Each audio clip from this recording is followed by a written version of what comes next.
All Odisha reporters association प्रतिष्ठा उत्सव एवं राज्य कार्यकारिणी बैठक सांबादिकता क्षेत्र को मजबूत करने सांबादिक मानक सुरक्षा देवाई ऑल ओडिशा रिपोर्टर्स एसोसिएशन सभापति डॉक्टर सुधांशु शेखर राउत सभापतित्व राज्य कार्यकारिणी बैठक भुवनेश्वर अंतर्गत खारबेल नगर स्थित होटेल HHI परिसर में बहु आडंबरपूर्ण भाव अनुष्ठित हो समारोह रे सारा ओडिशार कोण अनुकोण प्राय 1500 ऊर्ध्व सांबादिक जोगदे एही नूतन संघरे निज नाम पंजीकरण करने सह निजर स्वार्थ एवं न्याय्य दाबी हासिल करने प्रतिज्ञा करते।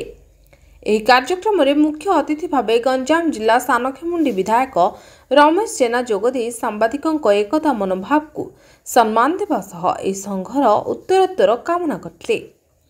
सम्मानित अतिथि भावे धर्मशाला विधायक हिमांशु साहू, खोर्धा विधायक प्रशांत जगदेव, नवरंगपुर पूर्वतन सांसद प्रदीप माझी, वरिष्ठ युव नेता पुलिन पुहाणों समेत अर्गस टीवी मुख्य संपादक संजय जेना, नंदीघोष टीवी और सकाळ खबर कागजर पब्लिशर अमित कुमार मल्लिक, बीबीसी मुख्य संजीव साहू, प्रदीप प्रधान प्रमुख जोगदे सांप्रतिक परिस्थिति संवाद परिवेशन सहित सांबादिक मानक सुरक्षा निमित्त बहुमूल्य मत पोषण करते।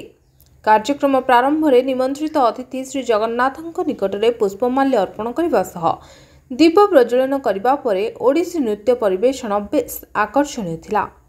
यापर समस्त अतिथि मानक द्वारा ऑल ओडिशा रिपोर्टर्स एसोसिएशन लोगो उन्मोचित होगा पर निमंत्रित अतिथि माने निजर अभिभाषण रखिते।